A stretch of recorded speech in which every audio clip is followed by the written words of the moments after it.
So next experiment, Joules calorimeter. That is the third experiment in the second semester. இது பார்த்தீங்கன்னா இந்த joules calorimeter வந்து we are going to discuss in theory also.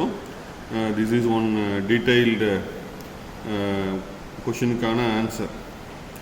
So Joule's கலோரிமீட்டரில் என்ன aim அப்படின்னு பார்த்தீங்கன்னா we are going to calculate the specific heat capacity of the given liquid. The specific heat capacity of the given liquid now we are going to take water நுடைய specific heat capacity calculate பண்ண போகிறோம். Already first unit உங்களுக்கு theory எடுக்கும்போது specific heat கெப்பாசிட்டின்னா என்னன்னு சொல்லியிருக்கோம். That is the quantity of heat required to raise mass of 1 kg of water by 1 Kelvin.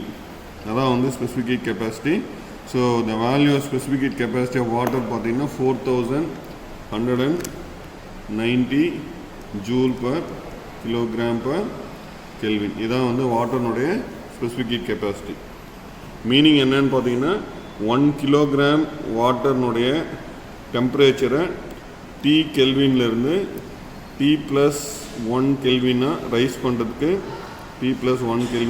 பண்ணுறதுக்கு the amount of heat energy required is 4190 joule per kilogram per Kelvin. So in the experiment aim we are going to calculate the specific heat capacity of water. இதில் அடுத்த concept என்னன்னு பார்த்தீங்கன்னா இங்கே normal வந்து heat lost by the coil equal to heat gain by the liquid and plus heat gain by the calorimeter. அதான் concept. இந்த இடத்துல வந்து we are going to use the coil. இந்த காயிலில் கரண்ட் பாஸ் பண்ண போகிறீங்க. இந்த காயில் வந்து என்ன பண்ணுறோம் அப்படின்னு பார்த்தீங்கன்னா we are going to keep it in water. இந்த மாதிரி ஒரு எம்டி கலோரிமீட்டர், இதான் வந்து கலோரிமீட்டர். ஒரு சிலிண்ட்ரிக்கல் காப்பர் வெசல் இருக்கும். இதில் 2/3 of the calorimeter is going to be filled with water.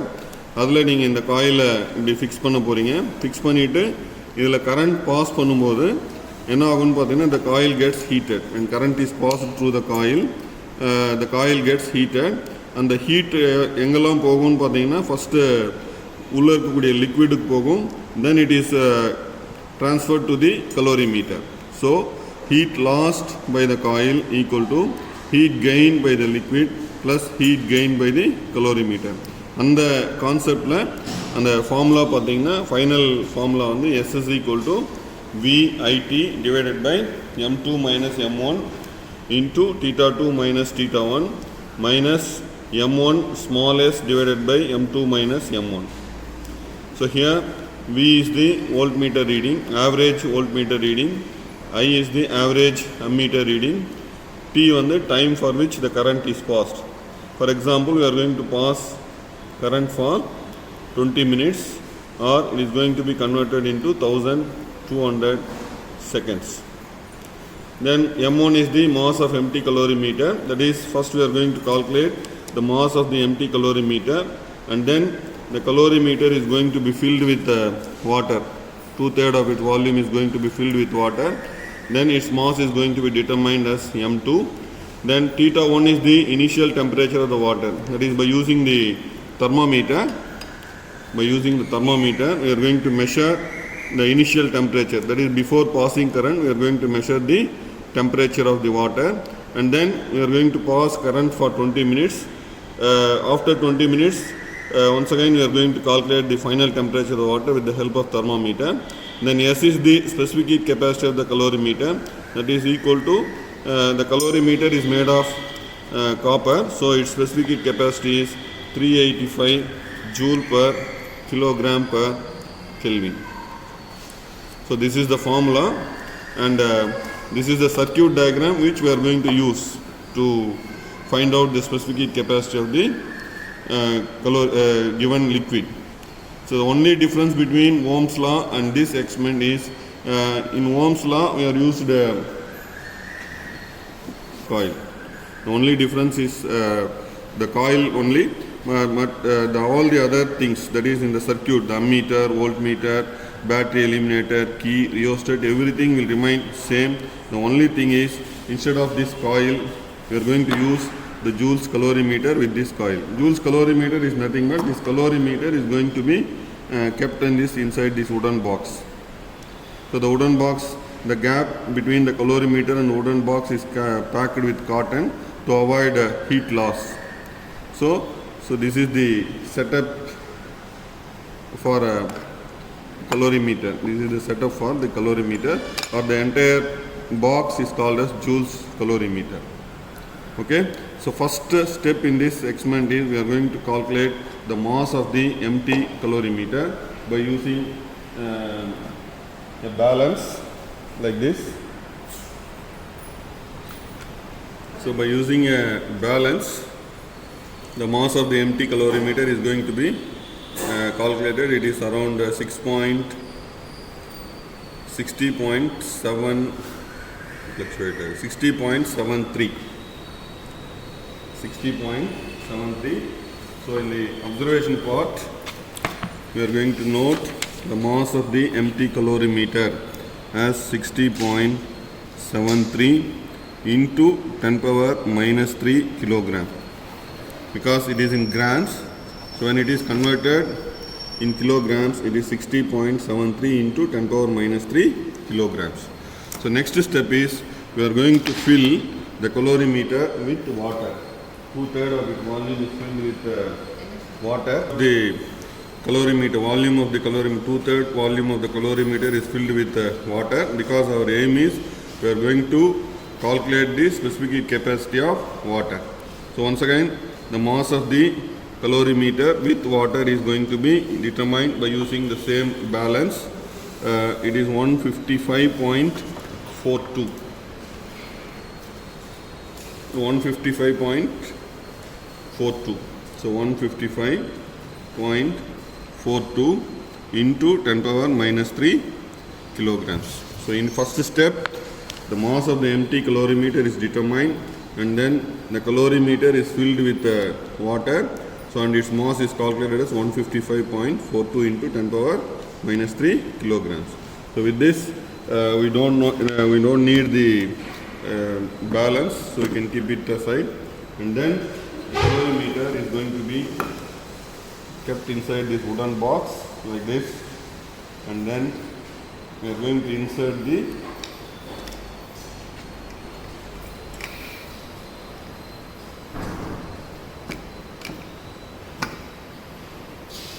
coil. So now the coil is enclosed inside the water.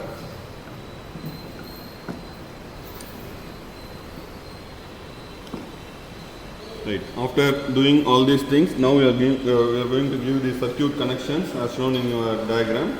So once again, battery plus to ammeter plus, then ammeter minus to coil, ammeter minus to coil,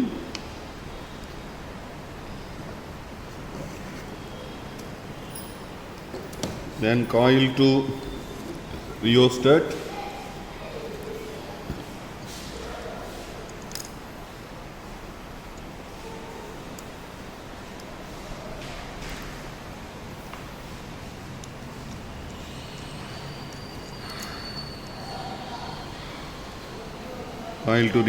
and then rheostat to battery minus.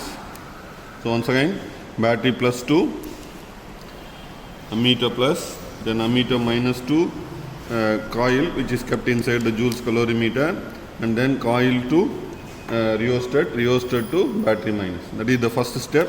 Then the second one, we are going to connect the voltmeter, because here we are going to measure the voltage also. So the voltmeter positive is going to be connected to the ammeter wire.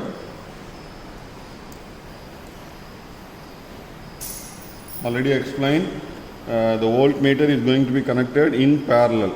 Ammeter is going to be connected in series. Voltmeter is going to be connected in parallel in all circuits. So now I connected voltmeter parallel to the coil. Right. After giving all these connections, next step of the experiment is we are going to determine the temperature of the water, initial temperature of the water before passing current, initial temperature of water before passing current. So by using the thermometer,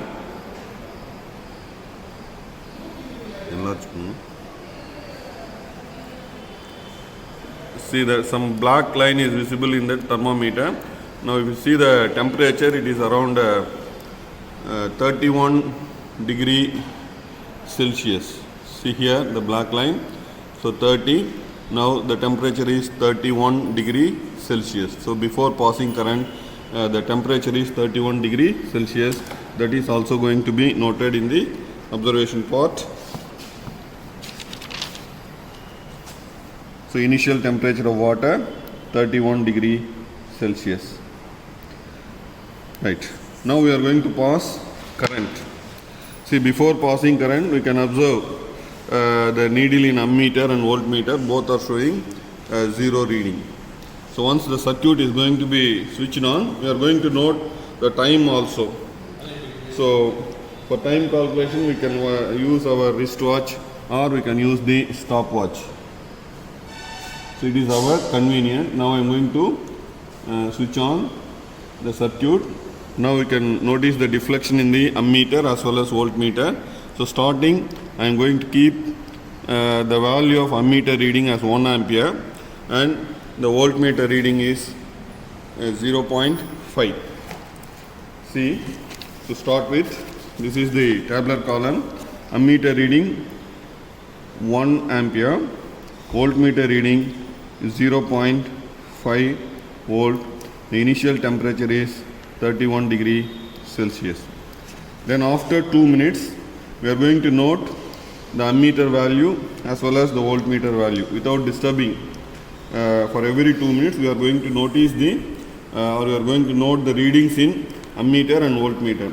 It may remain same or there may be small changes. So whatever value you are going to get, you are going to tabulate in this tabular column up to 20 minutes.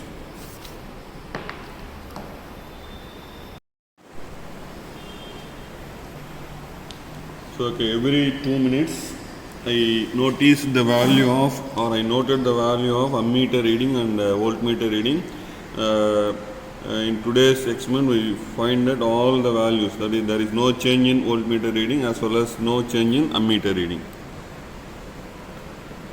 It remains same. So after 20 minutes, we are going to switch off the circuit, and by using the stirrer, we are going to stir because the heat will be circulated throughout the entire water which is going to be filled in the calorimeter. So now after 20 minutes we are going to note the final temperature. It is around 32.5. So 30 is here, 31, 32, 32.5. That is the temperature, final temperature is going to be noted as 32.5 degree Celsius. So from this tabular column, the average ammeter reading, add all the 11 values and we are going to divide by 11. Here in our experiment we are getting 1, so the average ammeter reading is 1 ampere. And average voltmeter reading is 0.5 volt, and the time is already mentioned 1200 second. Specific heat capacity of the calorimeter, because the calorimeter is made of copper, its value is 385 joule per kilogram per Kelvin. So in the tabular column also we are going to note the final value as 32.5 degree Celsius. So after doing all these things, now we are going to substitute the values in this formula and we are going to do the final calculation. So for final calculation,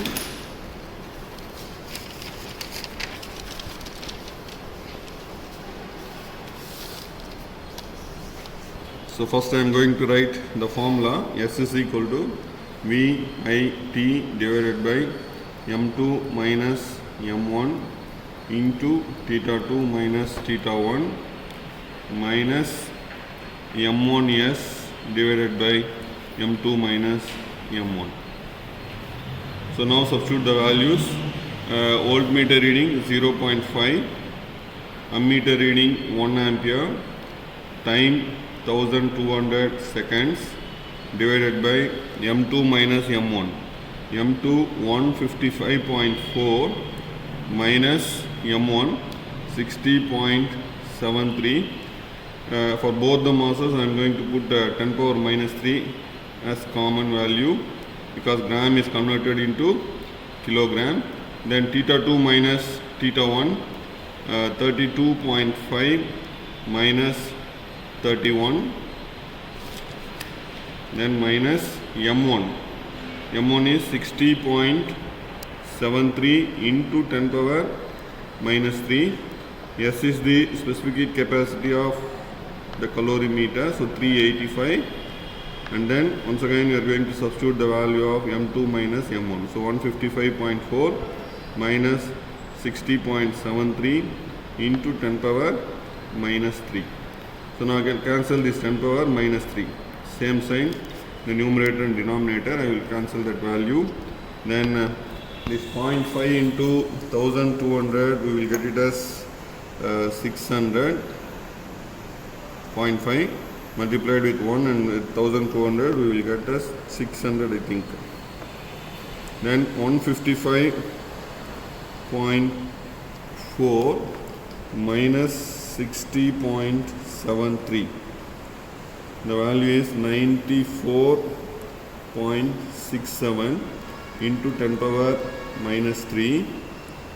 Then 32.5 minus 31, 1.5 minus 60.73 into 385. Its value is 23,381.05 divided by this 155.4 minus 60.73, we will get it as 94.67. So bring this 10 power minus 3 from the denominator to the numerator, we will get it as 600 into 10 power plus 3 divided by 94.67 into 1.5. The value is 142.005 minus 23381.05 divided by 94.67. We are getting it as minus 246.97. Then once again 600 divided by 142.005, we will get it as 4.225 into 10 power plus 3 minus 246.97. So now if you bring this 10 power 3 here, this decimal will move to the right hand side. So 4225 minus 246.97. So the final value is 4225 minus 246.97. We are getting 3978.03 into 10 power minus 3, 3978.03 joule per kilogram per Kelvin. So this is the specific heat capacity of water. So in the beginning of the experiment I mentioned the specific heat capacity of water is 4190 joules. So this is coming nearer to that value. So 3978. So this is the final result. Now we are going to substitute the value of result here as 3978.03 specific heat capacity of water. So with this, this experiment is over. this experiment works under the principle of Joule's law of heating. So, and heat lost by the coil is equal to heat gained by the liquid plus heat gained by the calorimeter. That is the final concept. Okay, thank you.